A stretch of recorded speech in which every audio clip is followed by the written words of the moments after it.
hope you had a good coffee break. So thank you for attending this talk. So here I'm going to talk about Nix and a little bit about taming containers maintenance. So who am I? I'm Jérôme. I'm a product manager at Platform.sh. I know that's a lot of Platform.sh speakers. And well, you can reach me out anyway if you want to just discuss about products, or like with Sukman and I, or just talking about Platform.sh or Upsun. I'm here at the booth anyway. All right. So in order to introduce this this talk, I need to explain why we came to that awkward technology, maybe to some people, which is Nix, and it's actually really awesome. So in order to introduce that, I need to talk to you about containers at Platform.sh. So it includes Platform.sh and Upsun. So I'm going to give you some facts. First, well, yes, we're using containers. That's because we're not using Docker, right? We're using LXC. I can tell that it's also for historical reasons, because when Platform.sh started, Docker was not a thing, or barely experimental. While LXC, so Linux containers, were like way more stable and well-known, just like the BSD jail or Solaris zones. That's the same kind of package. So yes, we are using containers. We're using an industrialized orchestration. Of course, we're not using Kubernetes here. That's a piece of software that's called Manufacturer, which maybe at some point we're going to open source it. I would love that. And Debian, yes. Still on the facts, as we're what we want to call horizontal scaling, not horizontal scaling, horizontal PaaS, platform as a service. That's, I know, kind of a buzzword, but what we mean here is that our goal is to be a platform to host any kind of application with whatever the runtime, the main runtime you use for your application. Here, obviously, we're talking about PHP, but not only. Even for PHP, it means like to maintain containers on our platform, we have like one image per version of PHP. So for PHP, it means just for PHP, 11 different images on different OSs, like versions of Debian, with all their dependencies, etc. So it's even possible, yes, I know it's bad, but it's even possible to host like a PHP 5.4 application. Not on Upsun. Don't do that. And yeah, so everything here, that's probably, I hope I haven't forgotten one, but that's all the different runtimes that are available on Platform.sh and Upsun in all the different versions. So that makes 71 images for applications.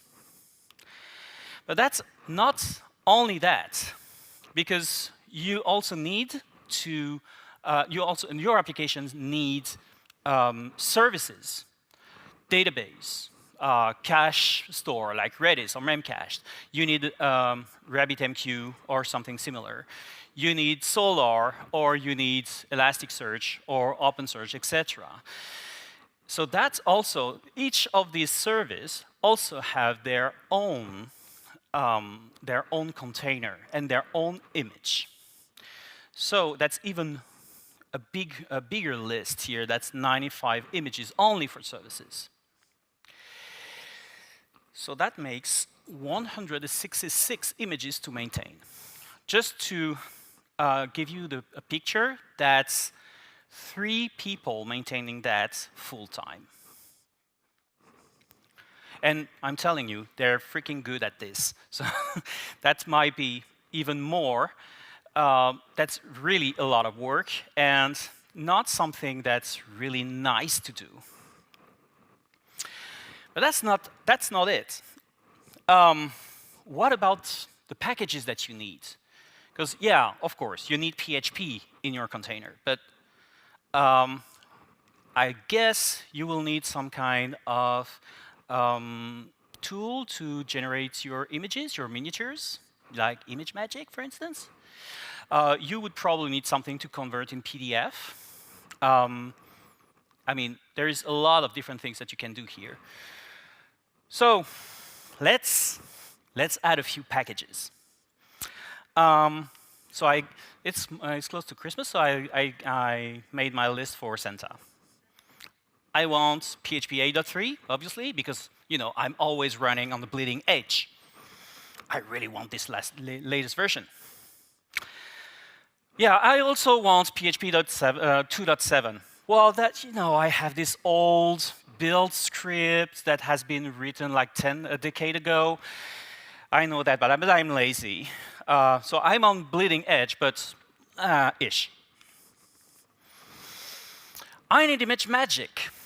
But, the latest major version of ImageMagick is the version 7. There are major changes between the version 6 and version 7. That's what major versions are for, right? But those breaking changes, I'm way too lazy to look at them and to fix them in my code.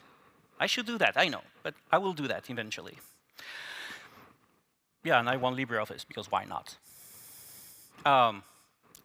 Partly kidding. Because a few applications that I won't name really need LibreOffice to generate PDFs, convert documents. That's a huge thing. All right. Oh, yeah. Sorry, that doesn't compute. I won't do the voice. Yeah, that really...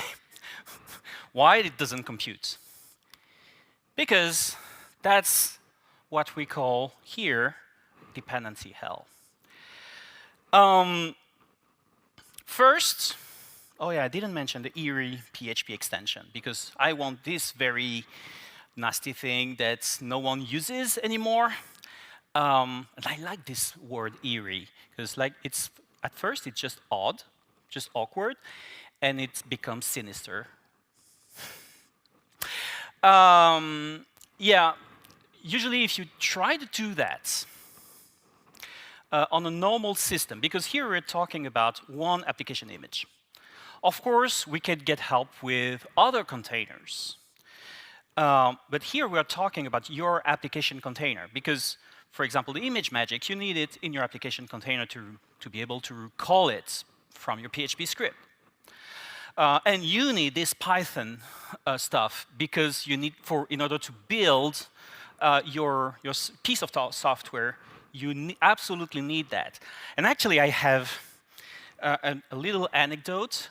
This is, no, it's not random that I'm mentioning PHP 8.3, well, it was 8.2 and Python 2.7.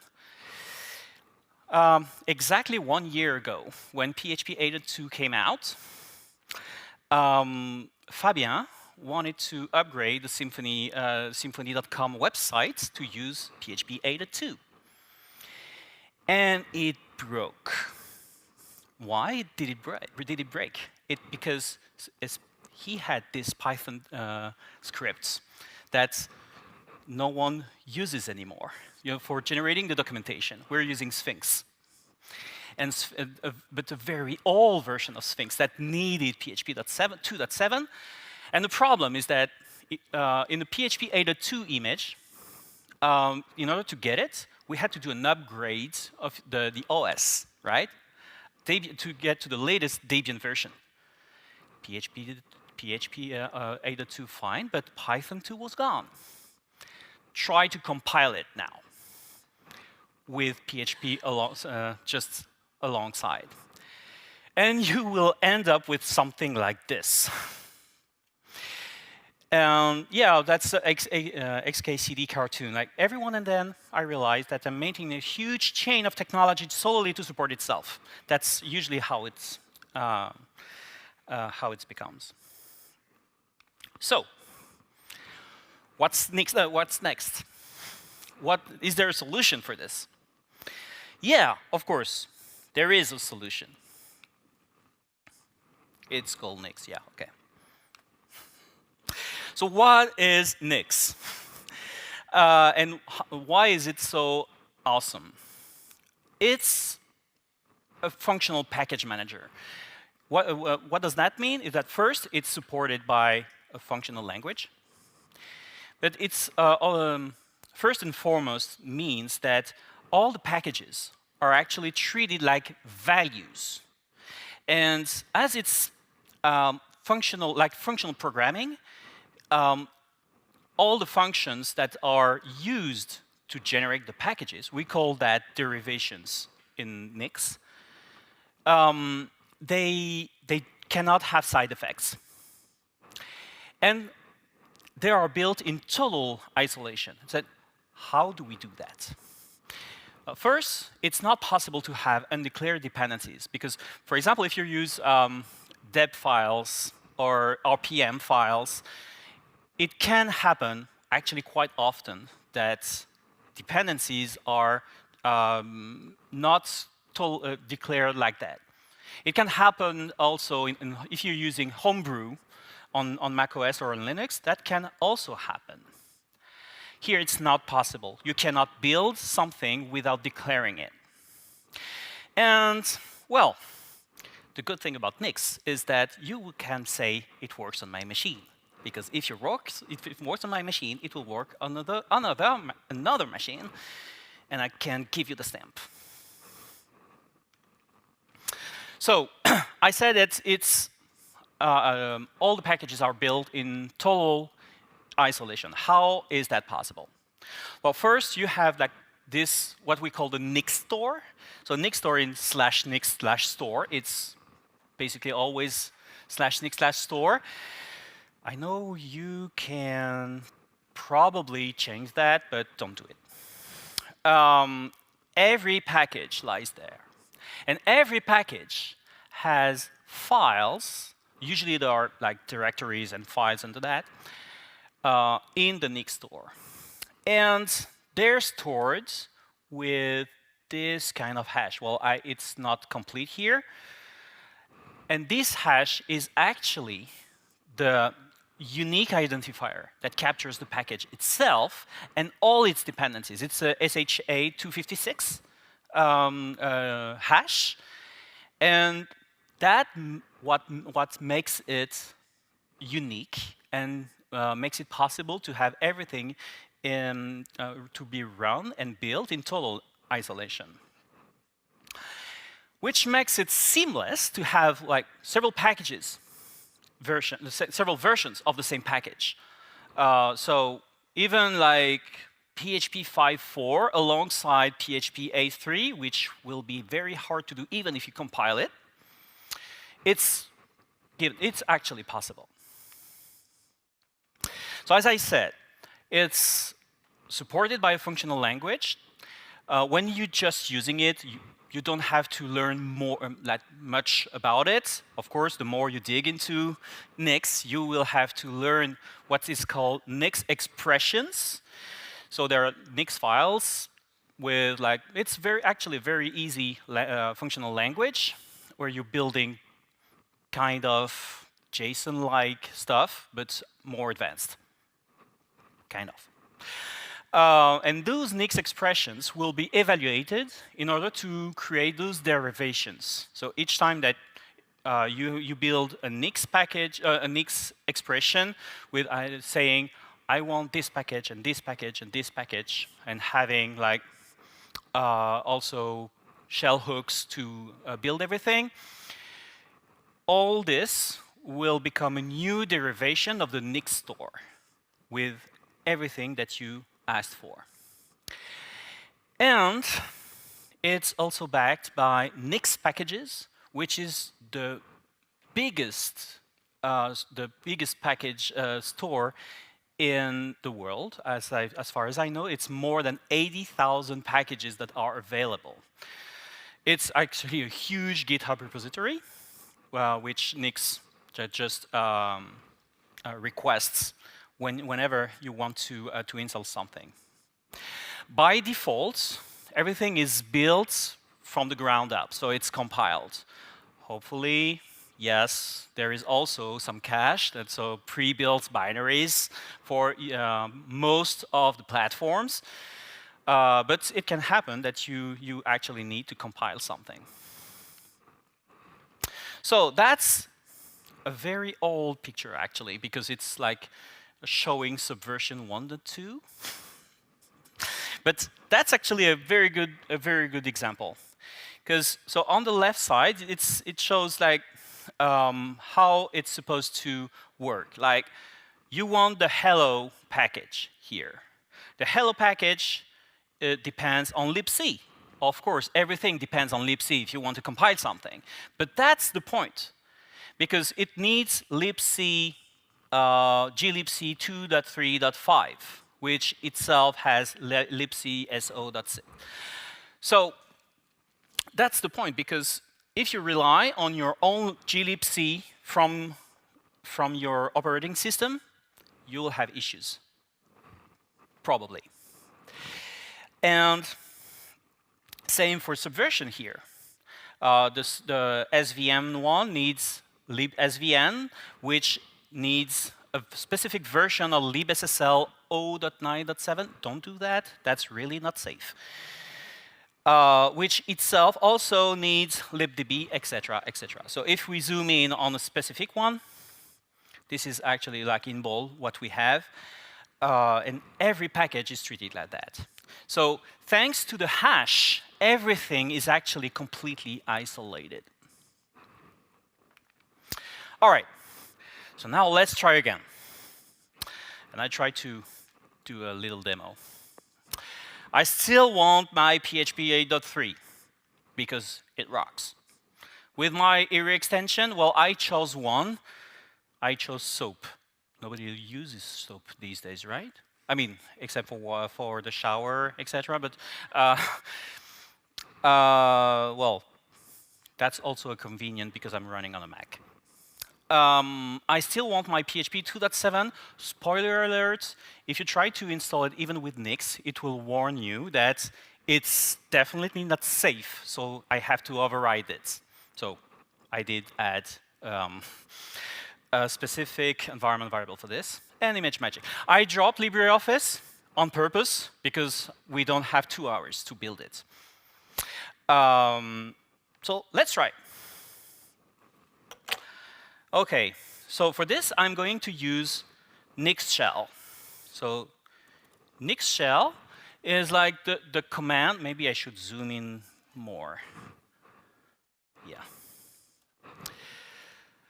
Nix shell is a command that is used to create a temporary environment in your terminal with the packages that you want. So I'm going to put it in verbose so that you can see what's actually happening. I pre-downloaded everything so that we don't have to wait 10 minutes. And so I said, I want PHP 8.3. Well, if I want PHP 8.3, I said PHP 8.3 extensions.soap. No, not 3, 8.3. I'm sure you can manage to compile a PHP 3 with that, but I won't try it. PHP 8.3 packages, because I want Composer as well. So yeah, and what did I do? All right, Python 2 and ImageMagick 6. So what it's doing is evaluating all the different Nix files, all the Nix expressions from every dependencies for the few packages that I run here. And you can see that's a lot. So that's basically what's happening in your OS when you try to build something. And like maybe I can take one for Vim. Perfect. Each Nix package is composed like that. So that's actually Nix language. We don't have to dissect that, but this is like very, very simple thing, like just assigning variables and generating outputs. So, and this one is very, very tiny. Okay, so basically it's evaluating it. And now, oh, I tried first, maybe I need to show you which version do I have here on my system without Nix. I have PHP 8.2.3. I don't have, well, I only have Python 3, but I don't have the command Python. And about converts, which is ImageMagick, I'm using here ImageMagick 7.1. Now, all right. Now I do have PHP 8.3. I do have ImageMagick 6.7. That takes a long time to compile. And yeah, of course, Python. Still have Python 2. That's 7. Oh, let's check if we have soap. All right, we do have soap. We can take a shower. All right. That's basically what it is. But it can be very tedious just to run a shell and specifying each package. That's great for testing a new piece of software. That's perfect. But if you will want to automate it in some way, there are a lot of different ways to do that. But just for the Nix shell, let's just try to have just a script that loads everything. So leveraging very simple Nix language. So I created already for you. And that's it. So I'm just making a shell and yeah, just declaring all my inputs, my dependencies. And I even want to give a shell hook, like, all right, hello Symfonicon. So now with this, I don't even need to run with all the options. Just running like Nix shell. And here we go. All right. Well, that was for the fancy demo. So yay, I managed. Well, we can try with LibreOffice, but not today. What it means now is that thanks to this, for our own systems, we can drop from 166 images to maintain to one-ish composable image to maintain. And that's actually a huge win. Well, the ish is because we probably want to maintain different images from different services, for instance. And if you're using Docker, I'm sure you're all using Docker. You can even use Nix to generate a proper Docker image. When I say proper, is like based on your packages, you're building an image, not the other way around. You can, of course, you can also do that, but and there is a Nix image, by the way, for Docker. But thanks to this, it makes it much, much easier to add packages and tools in your stack. So that's not only for us maintaining a huge infrastructure with so many containers. That's also useful for everyone. And I'm sure that you probably encountered that issue of compiling that tool that needs that lib, which needs that lib, which is that lib. And finally, you give up and try to use Docker instead, because usually that's actually the meme that we see. Dependency hell, that's why we invented Docker. That's not entirely true, because this can also happen in Docker. So yeah, that's basically it. Well, okay, I'm pretty early. So yeah, thank you for your attention. And by the way, here in the room, we do have the maintainer of the whole PHP stack for Nix. He's hiding himself. So yeah, he would tell you, I mean, stories about all this. So thank you for listening. And well, yeah, this is some advertisement. Thank you.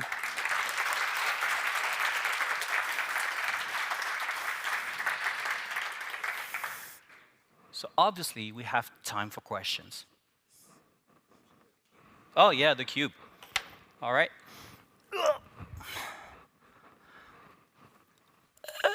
Thank you. Hi. Hi. Thanks for the talk. What base image are you using for your Docker images? Oh no, you use LXC.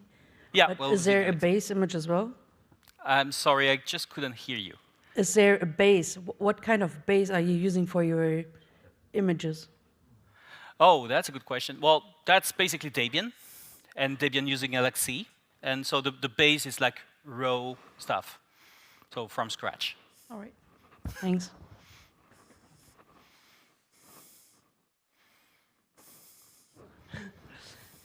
You said you can create an X configuration from your machine. So does it mean that it will fix the version of every package you have in your machine forever? Oh, forever. Since you upgrade again, of course. Yeah, so indeed, and that brings me to something that I haven't mentioned, that Nix is also now an operating system. You can use it as an operating system. So you can use it and manage all your package that way, and upgrade whenever you like. So it brings the question, I mean, your question brings a question of pinning, version pinning.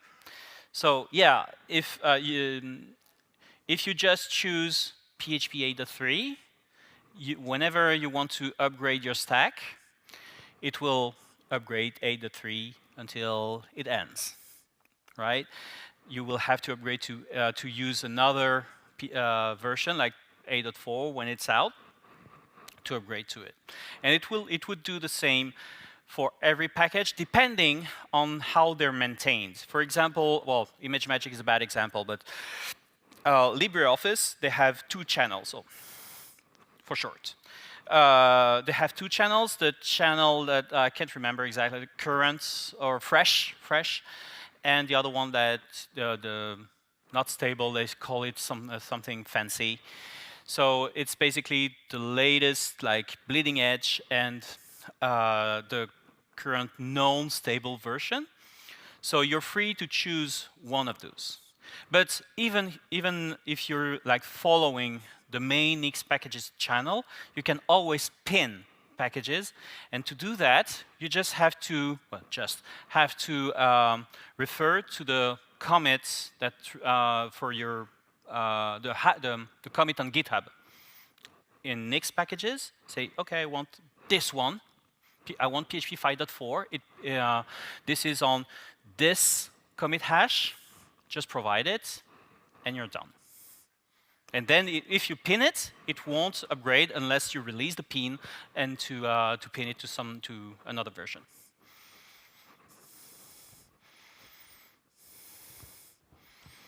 How do you share your configurations between developers, and do you just commit or push to some sort of packages manager the Nix file with everything inside, or do you have something built and then share directly? Well, the easiest part is to write just a Nix expression like I did, but not like for the Nix shell. It's a bit more complex. With a file called default.nix, which you'll be able to run a build. I'm looking at my Nix mentor here, but so that I don't. so basically, yeah, you would have in your repository some Nix files, probably a default.nix for the stack you're currently defining. And that's it. Anyone can run, like, you can even do a make file and say, yeah, make up, and it will run the Nix command with the default.nix, and that will be done. And everyone will have the same stack. Okay. And is there any compatibility process with Docker image Docker files or something? Not as I'm aware of, especially considering that Nix has a bunch of tools to help you generate Docker images. Okay. So all the layers will be built for you by Nix. But well, that's one way of using it. Yeah. Thank you. Yeah, just here. How do you deploy it? So is there a platform as a service for Nix? Well, that's for Platform.sh. It's about to be launched, so that, yeah, for now it will be launched in the next couple of weeks as an experimental feature because we're still working on it. But basically, on your YAML file, instead of saying I want this type PHP 8.3 and having a lot of things in your bill hook, you will just have to say, okay, stack, I want PHP 8.3 and this and that and this and that, and automatically it will use the Nix image. So you don't have to even bother about it. Maybe at some point we'll allow Nix expressions so that you can even customize even more. And yeah, spoiler alert, maybe also Docker stuff. Okay, so basically we're using Nix in our development environment, but I want a production environment based on Nix. So how do I do that right now? If I want to just deploy my default.nix file or, I don't know, flake.nix, what's the best way right now to do it?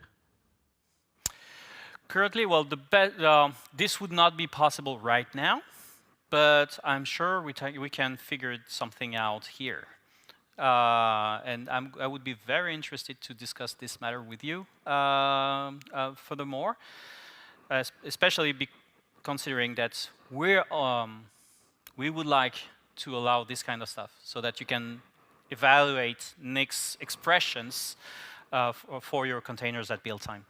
Okay, thank you.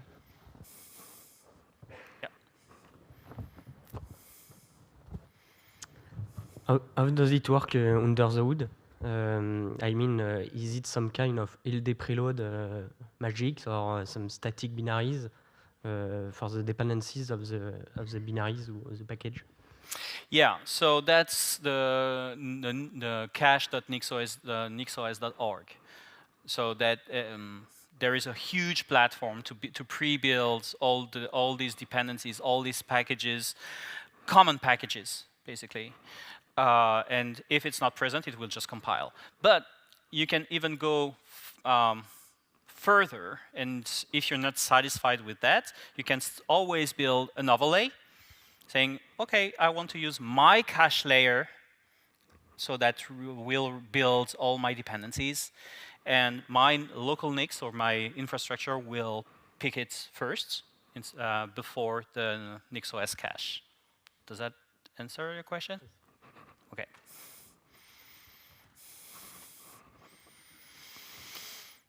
All right. Thank you, folks. Thank you for attending. Thank you for your time.